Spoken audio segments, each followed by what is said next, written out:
The bass is dropping so hard, it's literally, altering your heartbeat. Oh, yeah, you can feel it in your chest. Exactly. And the pyrotechnics are going off, blinding the whole arena in these massive bursts of gold and crimson light.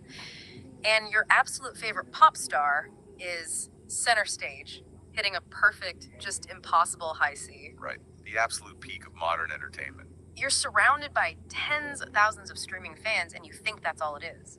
But what you don't realize is that the bass drop echoing in your chest is actually a calibrated sonic weapon. Which is just wild to think about. It really is. Those pyrotechnics. Right. They are literal hellfire being redirected away from the crowd. Yeah. And that high C vocal note is the only thing keeping a massive swirling demonic invasion from just completely consuming your city. It completely shatters the illusion of what we think of when we look at celebrity, doesn't it? I mean, we usually talk about the pressure cooker of fame, right? Definitely. Yeah. The relentless tour schedules, the total lack of privacy. Yeah, the blinding camera flashes.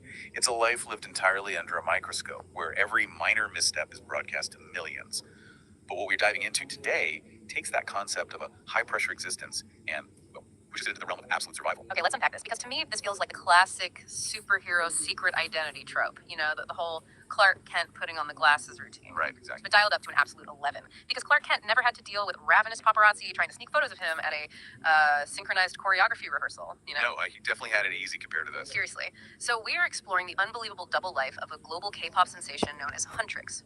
By day, they are chart-topping idols. Enjoying the music and the intense adoration of global fame. Yeah, but by night, they're secretly demon hunters, using the very power of their music as a literal weapon to protect humanity. What's fascinating here is how it serves as the ultimate manifestation of the dual burden.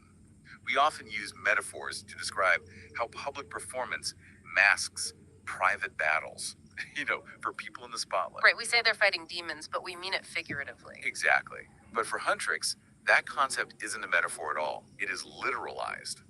The public performance is the highly manufactured world of pop music, and the private battle is a visceral, deeply dangerous war against apocalyptic forces. So to really grasp how a group of 3 young women manages such a massive, world-ending secret, we have to start by looking at the person holding this entire operation together. The linchpin of the whole group. Yeah, the group's leader and main vocalist, Rumi. Rumi is just, she's celebrated globally for her incredibly powerful voice. Yeah. That makes her the undeniable focal point whenever they step onto a stage. Absolutely. But off stage, or I guess beneath the surface of that stage persona, she's carrying a psychological and physical weight that is genuinely staggering. You look at the reality of her life, and it's a study in crushing extremes.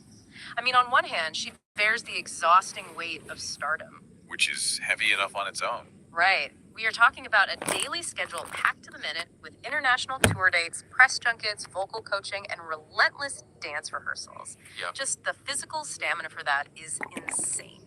And then you add her hidden mandate to protect humanity. She doesn't get the luxury of clocking out. No downtime at all. None. When she finishes the 3-hour stadium performance, dripping with sweat and physically depleted, she can't just go back to her hotel room and sleep. She transitions immediately into a cloaked, sword-wielding warrior facing down fiery, demonic entities. Which brings us to the most shocking revelation from the sources about Rumi. Because her stamina actually is supernatural. Yes. Rumi isn't just a highly conditioned human fighting demons. She is actually half demon herself. A literal manifestation of 2 conflicting worlds residing in a single physical form. It's fascinating. Her human half represents her stardom, her empathy, and her profound connection to the humanity she's trying to save. Right. And her demonic half represents the chaotic, terrifying nature of the very threat she's hunting. And the contrast is jarring, You have this glamorous pop star clad in purple and gold, holding a microphone, smiling for the cameras. But beneath that veneer, she is harboring a demonic physiology. Like a red visage, actual horns. Yeah.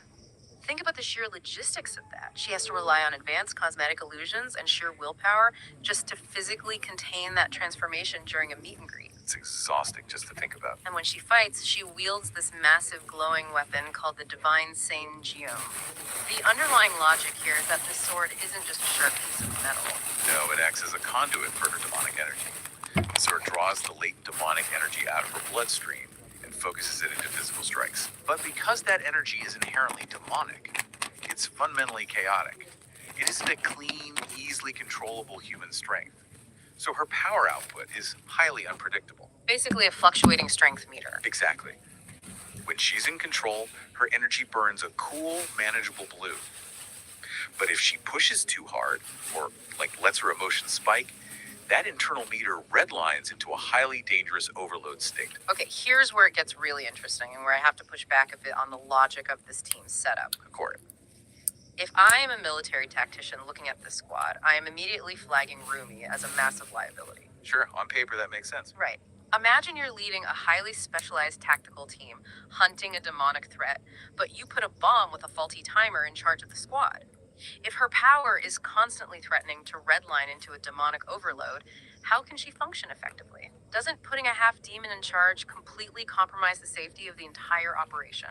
I mean, if you look at it purely from a traditional tactical perspective, your concern is completely valid. But the reality of fighting ethereal, apocalyptic threats requires a different calculus. How so? Her half-demon nature is precisely what gives her full impact against these entities. Human strength, no matter how highly trained, simply cannot pierce demonic armor. Ah, I see. You need chaos to fight chaos. Precisely. Yes, the strength meter is unpredictable, and yes, she is a volatile asset. But that raw, unpredictable power is the only thing capable of matching the sheer force of the enemies they face. So she has to walk right up to the edge of losing her humanity just to be effective. That is intense. It is. Furthermore, her internal conflict is the emotional core of the group. She understands the enemy's instincts and weaknesses because a fragment of that enemy lives within her own biology. She isn't just fighting an external war against monsters. She is fighting a brutal internal war every single second of her life. The sheer mental discipline required to stand on a stage, smile warmly at a fan, and flawlessly hit a complex vocal run while actively suppressing a demonic half that is screaming to be let out. It commands absolute authority. Exactly. That is why she is the leader. But because she is constantly dancing on the edge of that demonic overload, she's inherently unstable as a fighter. She is pure, volatile, kinetic energy. Right. To stop her from destroying herself, and the city she's trying to protect, she clearly cannot fight this war alone. She requires an external grounding force. Absolutely essential. And that necessity for absolute structural control is where the other two members of the trio, Mira and Zoey, step in. The engineering of this team is highly deliberate. Raw power without direction is just an explosion. Mira and Zoey provide the structural integrity that contains and weaponizes Rumi's explosive potential. Let's look at Mira first. She is known to the public as the IT girl and the main dancer of the group. But her backstory completely reframes how you perceive her sweeping, confident movements on stage. Oh, completely. She comes from a world of extreme, suffocating privilege. She was raised in a massive, wealthy estate, but for her, it was essentially a gilded cage. Yeah, her family demanded she be practical and strictly forbade her from dancing or pursuing the arts.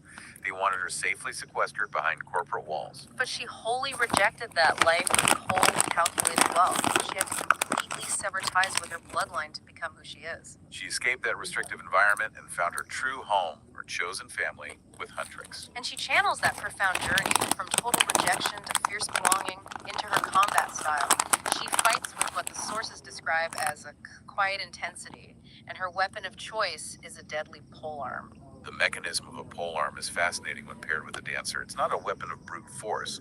It's a weapon of momentum and spatial control. It requires sweeping, grandiose, highly choreographed movements. Which is exactly the kind of movements a main dancer perfects. It's all about reach, maintaining a perfect center of gravity while in constant motion, and utilizing centrifugal force. Exactly. When Mira dances, she is controlling the space around her.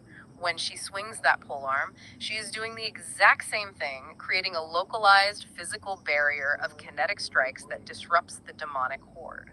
For Mira, the concert stage and the battlefield are indistinguishable arenas.